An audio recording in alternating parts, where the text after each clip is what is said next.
pemeriksaan dan pemberian gelar atau nama Pandita telah disampaikan Romo Asto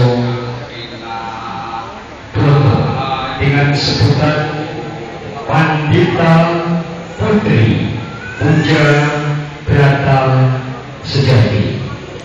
Demikianlah adanya Ibu Firmanku telah lahir yang kedua kalinya dengan gelar Pandita Putri Puja Brata Sejati, dan saat ini mohon restu kepada Romo Pandita Puja Brata Sejati dilanjutkan mohon doa restu kepada Ibu Saksi Perdana Panji Soeharto.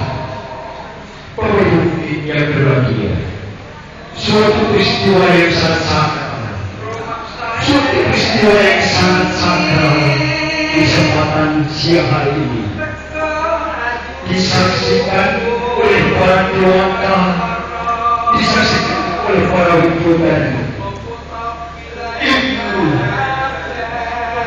lah naik kata dengan Pandita Putri Puja Brata Sejati.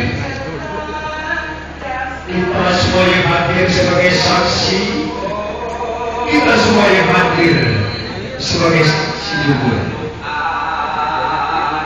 Putrina saipun, para bapak ibu kami satu yakin penting.